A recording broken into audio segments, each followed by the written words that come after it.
പണ്ട് കാലത്തൊക്കെ ഇതുപോലുള്ള ഒഴിച്ചുകറികളൊക്കെ ഒത്തിരി ഉണ്ടാക്കാറുണ്ടായിരുന്നു നമ്മുടെ വീടുകളിൽ. പക്ഷെ ഇന്നൊക്കെ അതിനൊക്കെ ഒരുപാട് മാറ്റങ്ങളൊക്കെ വന്നു തുടങ്ങിയിട്ടുണ്ട്. എന്നിരുന്നാലും ഉണ്ടാക്കാറുമുണ്ട്. അപ്പോൾ തീർച്ചയായിട്ടും ഞാൻ ആദ്യം തന്നെ പറയാണ്, ഇതുപോലുള്ള ഒരു കറി നിങ്ങൾ ഉണ്ടാക്കി നോക്കിയിട്ടുണ്ടോ ഇല്ലയോ എന്ന് എനിക്ക് കമൻറ്റ് ചെയ്ത് തന്നേ പറ്റുള്ളൂ കേട്ടോ. അപ്പോൾ നമുക്ക് നോക്കാം. വളരെ ടേസ്റ്റി ആയിട്ടും അടിപൊളിയായിട്ടും ഈ ഒരു മാങ്ങാക്കാലം ഇങ്ങനെ തന്നെ ചെയ്ത് നോക്കിക്കോളൂ. അടിപൊളിയാണ്. അപ്പോൾ നമ്മുടെ ചാനലിലേക്ക് എല്ലാവർക്കും സ്വാഗതം. നമ്മളിവിടെ നല്ലൊരു കിളിച്ചുണ്ടൻ മാങ്ങ അരിഞ്ഞ് തൊലിയൊക്കെ ചെത്തി അരിഞ്ഞ് നന്നായിട്ട് എടുത്തൊരു ചട്ടിയിലാക്കി വെച്ചിട്ടുണ്ടേ. അതിൻ്റെ കൂടെ തന്നെ നമുക്ക് വേണ്ടത് ഒരു ഏത്തപ്പഴമാണ്. നല്ല പഴുത്ത പഴമാണെന്നുണ്ടെങ്കിൽ കുറച്ചുകൂടെ നല്ലതായിരിക്കും. എനിക്കിത് ഇടത്തരം പഴുത്തതേ ഉണ്ടായിരുന്നുള്ളൂ. അതും കൂടെ അരിഞ്ഞ് ഞാൻ അതിലേക്ക് കൊടുത്തിട്ടുണ്ട്. ഇനി പച്ചമുളക് 2 മാത്രമാണ് എടുത്തിരിക്കുന്നത്. ഈ ഒരു കറിക്ക് ഞാൻ എരിവ് വളരെ കുറച്ചാണ് ഉപയോഗിച്ചിരിക്കുന്നത്. നിങ്ങൾക്ക് വേണമെന്നുണ്ടെങ്കിൽ എരിവ് കൂടുതൽ ഉപയോഗിക്കാം. 1/2 ടീസ്പൂൺ മഞ്ഞൾപ്പൊടിയും കുറച്ച് കറിവേപ്പിലയും ഉപ്പും കുറച്ച് വെള്ളവും കൂടെ ചേർത്തിട്ട് ഇത് നന്നായിട്ടൊന്ന് വേവാനായിട്ട് വെക്കണം. ഈ ഒരു മാങ്ങയും അതുപോലെ പഴവും ആയതുകൊണ്ട് തന്നെ പെട്ടെന്ന് തന്നെ നമുക്ക് വെന്ത് കിട്ടും. ആ ഒരു സമയം നമുക്കൊരു ചെറിയൊരു അരപ്പ് തയ്യാറാക്കണം കേട്ടോ. അപ്പോൾ അതിനായിട്ട് കുറച്ച് തേങ്ങ എടുത്തിട്ടുണ്ട്. തേങ്ങ കൂടുതലോ കുറവോ അതൊക്കെ അവനവൻ്റെ ഇഷ്ടമാണ്. കൂടുതൽ ചേർക്കുകയാണെന്നുണ്ടെങ്കിൽ ടേസ്റ്റ് കൂടുതലുണ്ടാവും. 1/2 ടീസ്പൂൺ ചെറിയ ജീരകം ചേർത്ത് കൊടുക്കുന്നുണ്ട്. ഈ ഒരു സമയത്താണ് ഞാൻ കുറച്ച് മുളക് പൊടിയും കൂടെ ചേർത്ത് കൊടുക്കുന്നുണ്ട്. ഒരു 1/2 ടീസ്പൂണോളം മാത്രമാണ് ചേർത്ത് കൊടുത്തിരിക്കുന്നത്. കുഞ്ഞ് കഷ്ണം ഇഞ്ചിയും 4-5 അല്ലി കൊച്ചുള്ളിയും ചേർത്ത് കൊടുത്തിട്ടുണ്ട്. ഇത്തിരി വെള്ളവും കൂടെ ഒഴിച്ചിട്ട് നല്ല വെണ്ണ പോലെ ഒന്ന് അരച്ചെടുക്കണം.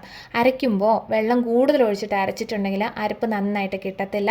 അതുകൊണ്ട് തന്നെ കുറച്ച് വെള്ളം ഒഴിച്ചിട്ട് മാത്രം ഇത് കാണുമ്പോൾ തന്നെ മനസ്സിലാവില്ല. നന്നായിട്ട് പേസ്റ്റ് പോലെ അരച്ചൊക്കെ നമ്മളിവിടെ റെഡിയാക്കി വെച്ചിട്ടുണ്ട്. ഇനി വേണ്ടത് നമ്മൾ വേവാനായിട്ട് വെച്ചിരുന്ന മാങ്ങയും പഴം ഉണ്ടല്ലോ, നല്ല വെന്തുടഞ്ഞൊക്കെ ഇരിക്കുന്നുണ്ട്. വേണമെന്നുണ്ടെങ്കിൽ അതൊന്ന് ഉടച്ചിട്ട് കൊടുക്കാം, അല്ലെന്നുണ്ടെങ്കിലും കുഴപ്പമില്ല. ഞാൻ എന്തായാലും ഇവിടെ ഒന്ന് ഉടച്ചിട്ട് കൊടുക്കുന്നുണ്ട്. കുട്ടികളൊക്കെ കഴിക്കുമ്പോൾ അവരെല്ലാം കഷ്ണങ്ങളൊക്കെ അങ്ങോട്ട് മാറ്റി വയ്ക്കും. അതുകൊണ്ടാണ് കേട്ടോ. അപ്പോൾ ഉടച്ച് കൊടുക്കുകയാണെന്നുണ്ടെങ്കിൽ കറിക്ക് കുറച്ചുകൂടി ഒരു കട്ടിയും കൂടെ കിട്ടും. പിന്നെ തേങ്ങ അരപ്പ് ചേർക്കുന്നതുകൊണ്ടും കുഴപ്പമൊന്നുമില്ല. അങ്ങനെ നമ്മൾ ആ ഒരു ലോ ഫ്ലെയിമിലിട്ടിട്ട് നമ്മൾ തേങ്ങയൊക്കെ അരച്ച് വെച്ചിട്ടുണ്ടായിരുന്നല്ലോ, ആ അരപ്പ് ഇതിലേക്ക് ചേർത്ത് കൊടുക്കുന്നുണ്ടേ. ഇനി മിക്സിയുടെ ജാറ് കഴുകിയിട്ട് അതിൻ്റെ അകത്ത് ആ ഒരു കുറച്ച് വെള്ളം കൂടി ഇതിലേക്ക് ചേർത്ത് കൊടുത്തിട്ട് ഒന്നുകൂടെ നമുക്കൊന്ന് ഇളക്കി നോക്കാം. അപ്പോൾ എന്തായാലും തീർച്ചയായിട്ടും കറി കൂറുകയാണല്ലോ ഇരിക്കുന്നത്.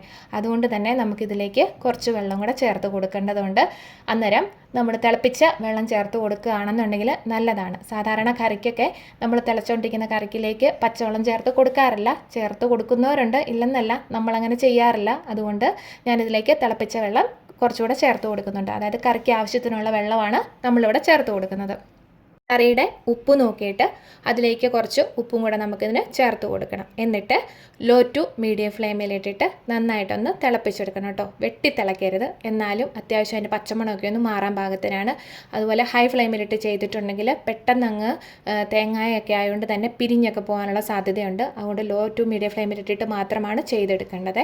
അപ്പോൾ പതുക്കെ ഇളക്കി കൊടുത്തോളൂ. കണ്ടിന്യൂസ് ആയിട്ട് ഇളക്കി കൊടുക്കേണ്ട ആവശ്യമൊന്നുമില്ല. അത്യാവശ്യം തിളയ്ക്കുന്നിടം വരെ. കാരണം വെച്ചാൽ ഉള്ളിയും കൂടെ ചേർത്ത് കൊടുത്തിരിക്കുന്നുണ്ട്. ഉള്ളിയുടെ ഒരു ചൊവയുണ്ടല്ലോ, അത് നമുക്ക് നന്നായിട്ട് മാറിക്കിട്ടണം. അപ്പോഴേ നമ്മുടെ ഈ വീഡിയോ അല്ലെന്നുണ്ടെങ്കിൽ നമ്മുടെ ചാനലോ ഒക്കെ ആദ്യമായിട്ടാണ് കാണുന്നവരെങ്കിൽ ഒന്ന് ലൈക്കും ഷെയറും സബ്സ്ക്രൈബും ഹൈപ്പും കമൻറ്റും ഒക്കെ ചെയ്യാനായിട്ട് മറക്കരുത് കേട്ടോ. അന്നേരത്തേക്ക് നമ്മുടെ കറി ഇവിടെ നല്ല അടിപൊളിയായിട്ട് തിളച്ച് വന്നിട്ടുണ്ട്. പിന്നെ ഒരു കാര്യം പറയട്ടെ, ഈ കറിയിലേക്ക് നമുക്ക് വേണമെന്നുണ്ടെങ്കിൽ സ്റ്റൗ ഓഫ് ചെയ്തതിന് ശേഷം തൈര് ചേർത്ത് കൊടുക്കാവുന്നതാണ്. പുളിയുള്ള മാങ്ങയാണെന്നുണ്ടെങ്കിൽ പുളിയില്ലാത്ത തൈര് ചേർത്ത് കൊടുക്കാം, അല്ലെന്നുണ്ടെങ്കിൽ സാധാരണ രീതിയിൽ ചേർത്ത് കൊടുക്കാം.